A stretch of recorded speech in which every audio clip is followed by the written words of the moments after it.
Welcome once again to the Finance Forum. I'm Abdu-Raof Hanslo. And in this week, basically, we're going to do something a little bit different. And I think when we started the program, we had no information that came through as to who this Abdu-Raof Hanslo is and why I'm presenting this program. So to give you some history and background into how things have developed into where it is today as far as the Finance Forum and as far as other matters in the finance industry from my side. My career in the finance industry started many years back in 2004. And prior to that, I was a medical trained person in alternative medicine, and I practiced as an acupuncturist for a few years prior to entering the finance industry. In 2004, I was approached by a major asset manager based in Cape Town to join their ever-growing team in Islamic finance and to assist them in building their brand.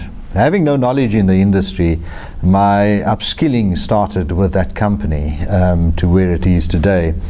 So we spent probably the better part of 4 to 5 years with this specific company, traveling the entire country flat, selling a product and marketing Sharia Islamic principles to the broader community of South Africa.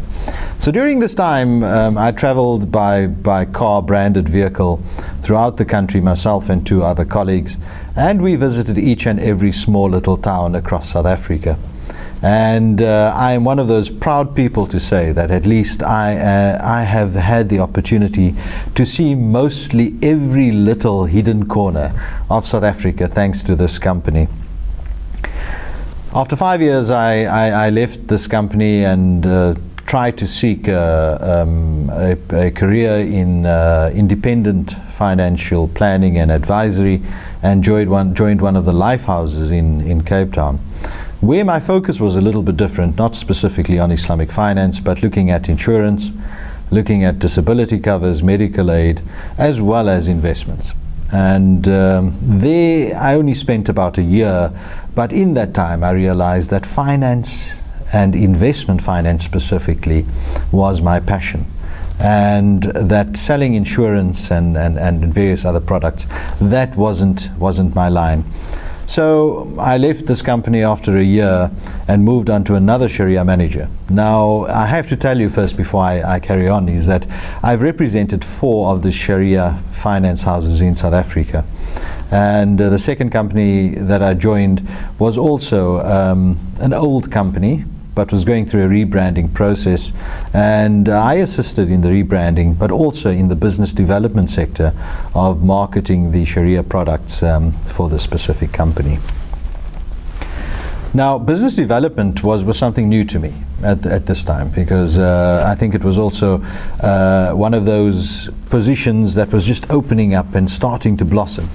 And when I joined the team, I had to be upskilled in business development, and my main objective there was mainly pitching for new business when it came to institutions, individuals from a retail base and an institutional base sector.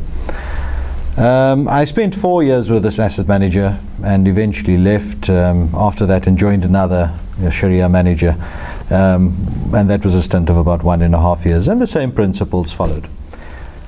But at the end of the career in 2014, I realized that there was something amiss when it came to Islamic finance. And that one thing that was amiss was mainly the fact that there was no holistic approach that any asset manager could offer our clients, or our community at least. When I say holistic approach, meaning that there wasn't, all the bases could not be covered by one manager. So me being a person that was very connected to the community and very much looking in the best interest of the community, decided that now's the time to break away, and this new concept of business development was out there, and maybe to look at start launching a business consultancy that would number one, try and bring the asset management fraternity together, but at the same time propagate one message of one sheet concerning the asset management industry. And that's when I launched a company called ARH, Sharia Business Development Consultants.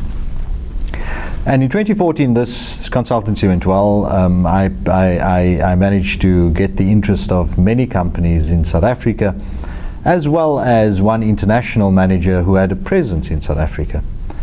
And this grew and grew and grew to the extent that my exposure was becoming more prevalent in society and amongst the asset management fraternity. I also very quickly realized that to have a focus specifically on the Sharia market was limiting the scope of practice as far as consultancy was concerned. So therefore I looked at a general business development consultancy, and earlier this year we launched that. Now, over this entire period, since 2004 to present, the entire period was spent in the public eye. But besides the public eye, in speaking events, in presenting, in speaking to boards of trust, speaking to trustees, speaking to institutions and members of institutions. But in 2009, my career took a bit of a change in pathway, and that was when I launched a radio program on one of our local radio stations called Community Finance. Now, Community Finance, as the name depicts, it was a program aimed at specifically uplifting and educating the community on finances. So we put this program together where we could simplify finances for the community and look at financial planning principles from beginning to end, and do the series running up over a 2-year period and just repeat it going forward. And as we all know, legislation changes in finance, so every 2 years we found that there was new material to use on and on. And that program is still running on one of our local radio stations. At one stage, the program was being aired on a national TV station, a national radio station, as well as smaller radio stations in the various towns around South Africa. This got, I think it woke up an interest of media in me that I never knew existed. So I've always been a best speaker, I've always been a toastmaster, I've always been a master of ceremonies and guest speaker and keynote speaker at events. And this year just took that speaking to a different level, because now I was speaking to in excess of 350,000 people every single week.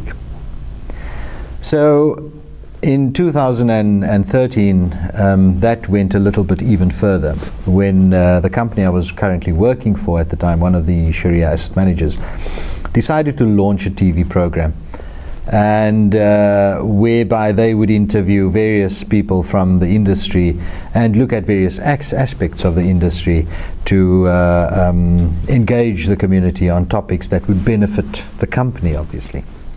That also gave me a brilliant idea that here we have one specific company, a program that is sponsored by a company for the benefit of one company. And this didn't fall in line with what I was doing or what my idea of community finances were. So when I left the company, I also left TV for a short little while. And then of late in 2016, I was approached by Faisal Said of Deen TV to launch this program, the Finance Forum. And here I think myself and Faisal shares a very common goal and purpose, and that is to educate and uplift the community. And in doing so, the Finance Forum has been put together in order to communicate various aspects of our economy and financial status in South Africa to the general public in our country. Besides this program, in 2014 also I launched a newspaper. It's an electronic newspaper called The Business Developer. And we started distribution of The Business Developer to only 11,000 people on a weekly basis. Later that year we launched a Facebook page and Twitter pages as well as online pages. And it grew very rapidly, that to the extent at the end of 2014, we had a following of about 33,000 people. The business developer ultimately started out being a newsletter focused specifically on only the Sharia market.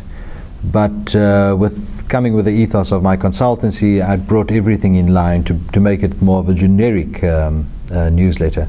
So what we do is it's a weekly newsletter that goes out on a Monday, every Monday evening. And we do a roundup of the entire previous week's finances and finance news. And we try and capture the most important stories of the week in this newspaper.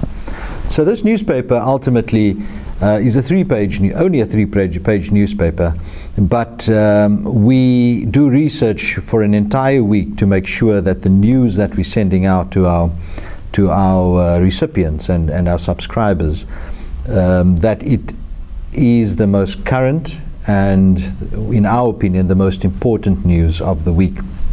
In this newsletter as well, we offer the view of the entire market summary of the week, looking at the all-share index, the industrial index, as well as the resource index.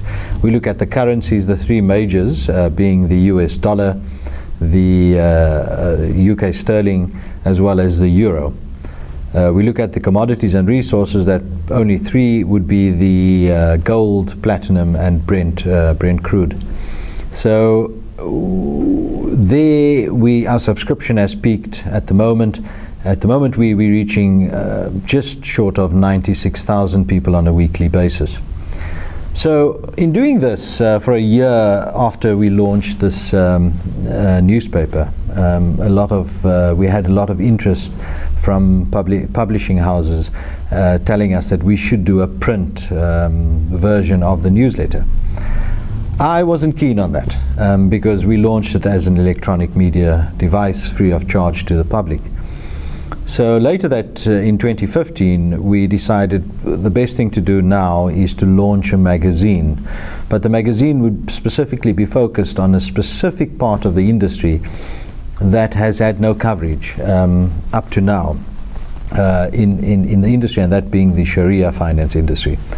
So in June of 2015, we launched a magazine, a fully fledged magazine called the South African Islamic Finance Times.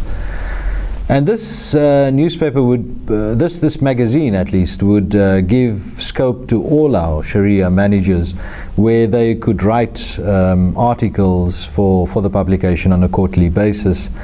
We display all the performances of all the various Sharia funds listed in South Africa, the local Sharia funds at least. We look at their portfolios and compare portfolios that is available in public space. If they're not, then unfortunately we have to omit them. As well as we look at the various Sharia boards and Sharia decisions taken from those various managers.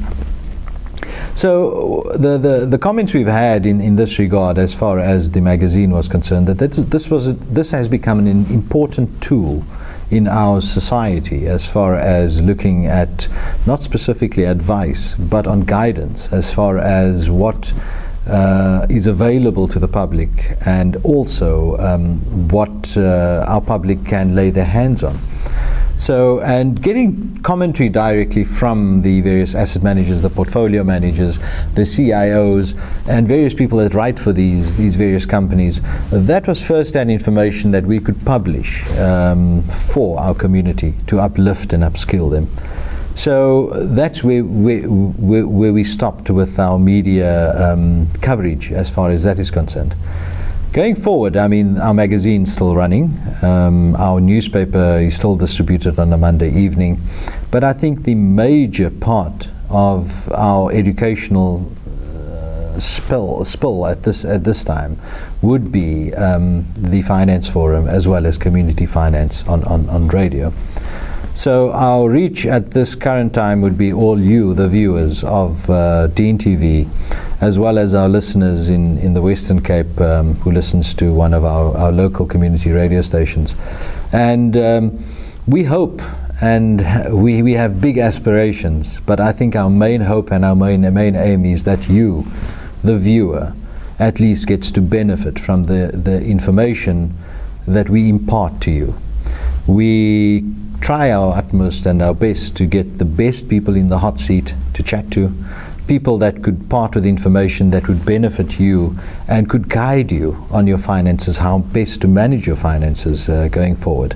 So if there's any comments or any guests that you would like to see on this program or in any of our media pages, you are welcome to call the Deen TV studios or visit their website www.deentv.co.za, as well as you're welcome to email myself on info@thebd.co.za. And I hope that this gives you a little bit more insight into the affairs run here at the Finance Forum and at Deen TV. Until next time, keep focused on your finances. This is Abdu-Raof Hanslo signing out.